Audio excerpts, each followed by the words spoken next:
सर्वतो नवमः पितुः। सर्वतो अनवमः पितुः। पिता के गुणों से किसी भी प्रकार से वे न्यून नहीं थे, अर्थात संपूर्ण भगवदीय गुण उनमें थे, क्योंकि परब्रह्म ही चार स्वरूपों में अभिव्यक्त है। वासुदेव, संकर्षण, प्रद्युम्न और अनिरुद्ध, ये चारों के चारों परब्रह्म परमात्मा ही हैं।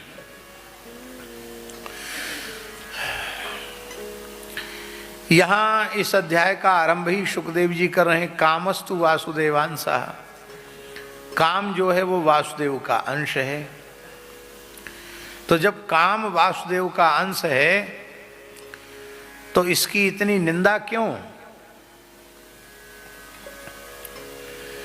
यहां सुखदेव जी के कहने का आशय क्या है?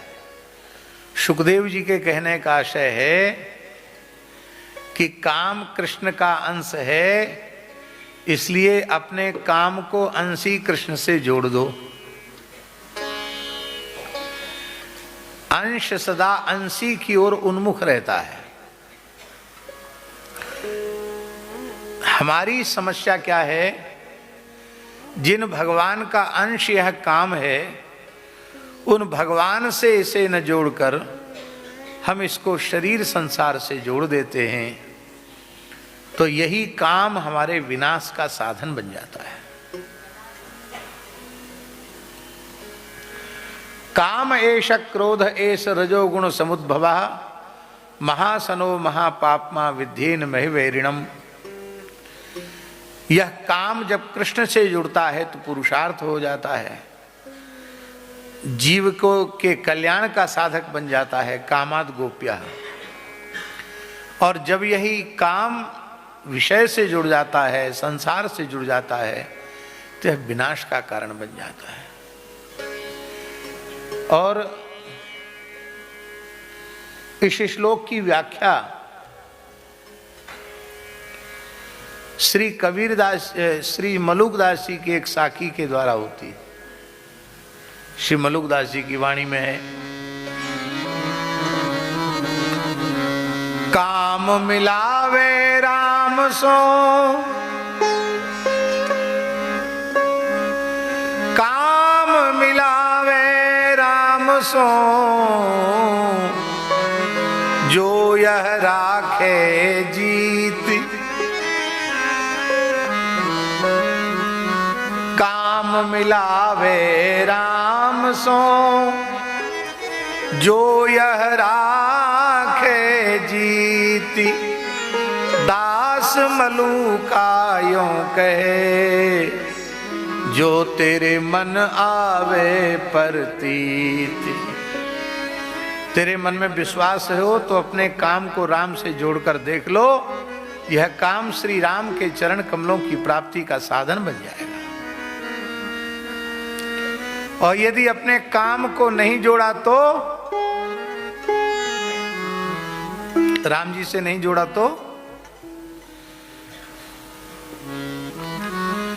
तो दूसरी साखी में मलुकदास जी कह रहे हैं, वहां न कोई पहुंचा। कहां? वहां न कोई पहुंचा, जहां बसत है राम। बातें बनाने वाले बातें बनाने तक रह गए। वहां न कोई पहुंचा,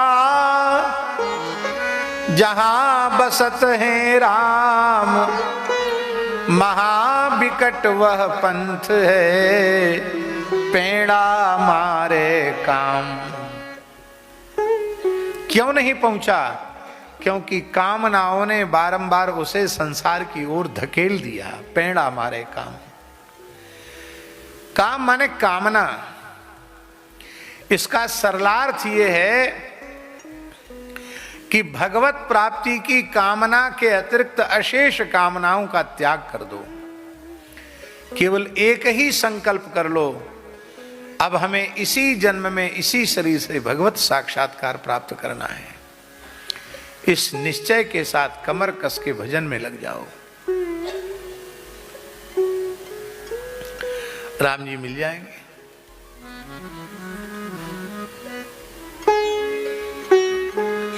वर्षा काल में एक कीड़े होते हैं, उनको कहते जुगनू। जुगनू जानते?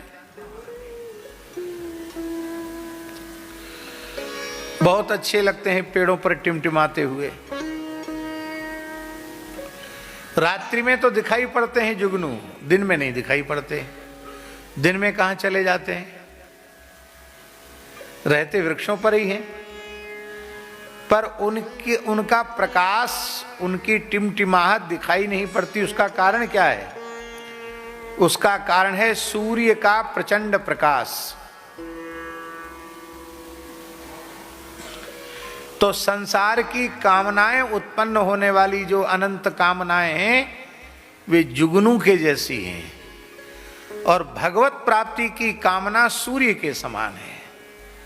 इसलिए भगवत प्राप्ति की कामना का उदय होते ही वे सारी कामनाएं जुगनुओं के जैसी अस्तित्वहीन हो जाती है।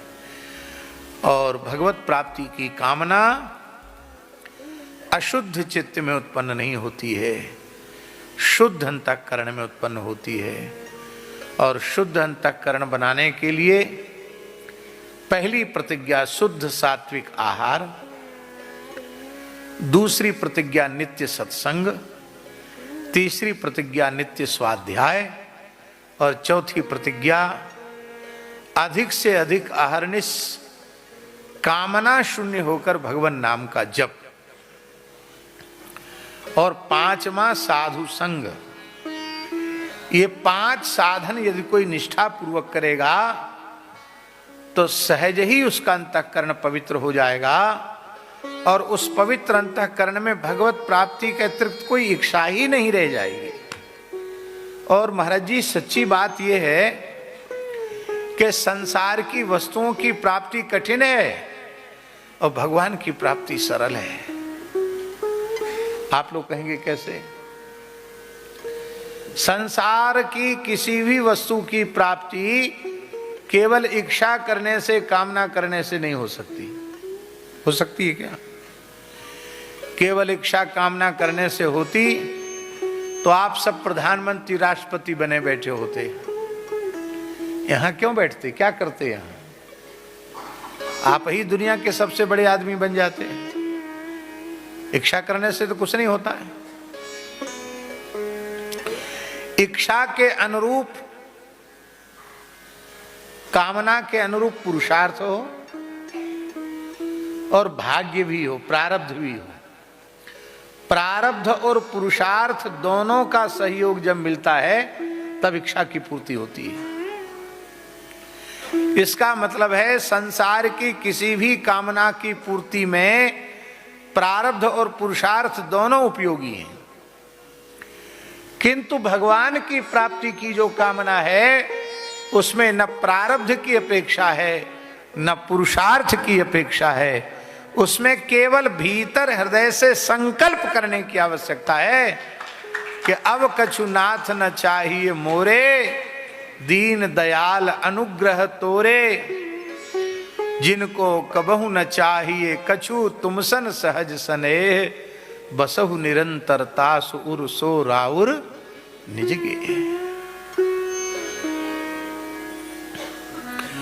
हमने ऐसे देखे हैं लोग जो भौतिक दृष्टि से बहुत विपन्न हैं, उनके अपने घर का मकान भी नहीं है, रोजी रोटी का साधन भी नहीं है, पर ऐसे भौतिक दृष्टि से अभावग्रस्त लोगों को भी हमने अत्यंत सुखी देखा। और ऐसे लोग भी खूब देखने को मिलते हैं जो भौतिक दृष्टि से कमजोर किसी भी प्रकार से नहीं है, लेकिन जितने ज्यादा बड़े हैं उतने ज्यादा अशांत हैं, दुखी हैं। ऐसे भी लोग हैं।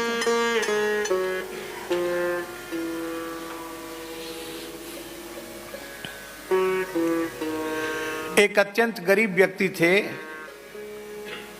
कड़िया भगत,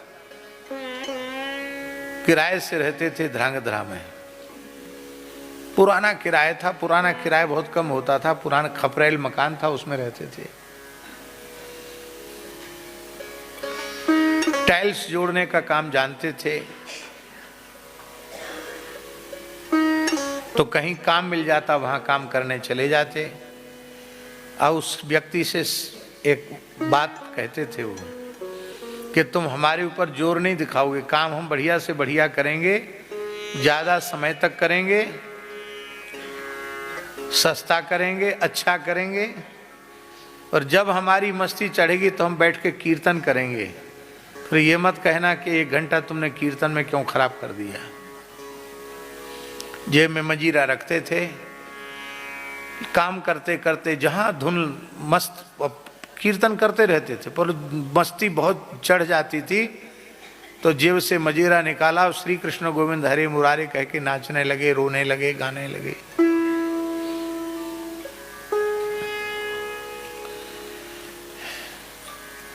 उस समय वैसे टेप रिकॉर्ड चलते थे। धीरे धीरे पैसा इकट्ठा करके टेप रिकॉर्ड खरीदा, जहां जाते उसको वहां कैसे टेप रिकॉर्ड में चला देते, कहते तुम लोग कथा सुनो, हम भी सुनेंगे, तुम लोग भी कथा सुनो। संतों की वाणी टेप करके लोगों को सुनाते थे। और जब देख लिया कि अब इतनी मजदूरी आ गई कि महीना 20 दिन बैठ के खा सकते हैं, फिर काम नहीं करते, फिर अपने घर में आ जाते, किराए मकान वाले को किराए दे देते और अपना घर में खूब भजन करते, खूब सत्संग करते। और जब उनकी गृहिणी कह देती कि अब नहीं है, कल परसों तक के लिए अन्न है, अब नहीं है, तब काम खोजने की तलाश में निकल जाते। एक बार मैंने उनको कहा, हठपूर्वक कहा कि आप वृंदावन क्यों नहीं आते हैं? तो उन्होंने कहा कि आप सब संत आ जाते हैं तो हम समझते वृंदावन ही आ गया चल के, अब हम क्यों जाएं वृंदावन, सत्संग मिल ही जाता है। तो मैंने बहुत आग्रह किया तो वे बेचारे संकोच में कुछ कह नहीं पाए। दूसरे व्यक्ति ने कहा कि इनकी स्थिति ऐसी नहीं है कि आने जाने का किराया जुटा सके, रेल का भाड़ा जुटा सकें, ऐसी सामर्थ्य इनकी नहीं है। ये वृंदावन आते हैं तो कई महीने पहले थोड़ी थोड़ी बचत करनी पड़ती है, तब आना जाना, कि वहां जाके फिर थोड़ी थोड़ी संत सेवा भी करते हैं। हमने कहा हम आपका टिकट बनवा लेते, चलिए हमारे साथ। तो रोने लगे, बोले महाराज हम तो मजदूर आदमी हैं, साधु संतों का पैसा हम गृहस्थ आदमी खर्च करें तो अच्छी बात नहीं है। वृंदावन आते थे 1.5 साल में एक बार। अस्वस्थ हो गए, एक मणि भाई करके थे, उन्होंने कहा कि आपका इलाज कराते हैं। इलाज के पैसे नहीं थे तो उन्होंने कहा हम हॉस्पिटल में भर्ती करा देते हैं। बोले देखो अब समय पूरा हो गया हमारा, हम किसी का पैसा अपने शरीर पर लगा के शरीर छोड़ दें तो उसका चुकाने के लिए फिर से आना पड़ेगा। अरे हम तुमसे काम करा लेंगे, जबरदस्ती गाड़ी लेके आगे चलो। तो बोले ठीक है, फिर हम अपना नित्य नियम कर लेते हैं। स्नान ध्यान करके तुलसी के गमला के पास बैठे, कीर्तन करते करते प्राण विसर्जन कर दिया। श्री कृष्ण गोविंद हरे मुरारे, हे नाथ नारायण वासुदेव, कीर्तन करते करते प्राण विसर्जन किया। और झाजी उनका उत्सव वृंदावन के संतों ने वृंदावन में मनाया।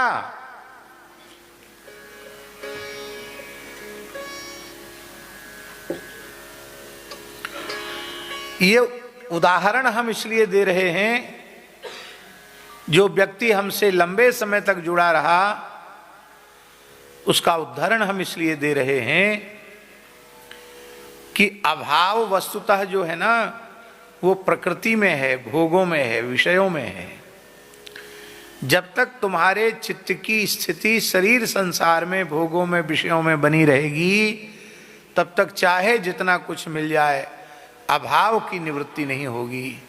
और भले ही भौतिक रूप से आपके पास कुछ भी न हो, लेकिन यदि आपके अंतःकरण की स्थिति परमात्मा में हो गई है तो भगवान स्वभाव से ही परिपूर्ण है, फिर कोई अभाव तुम्हें छू नहीं सकेगा। भगवान में कोई अभाव थोड़ी है। अभाव तो भोगों में है, प्रकृति में है, भगवान में कोई अभाव नहीं।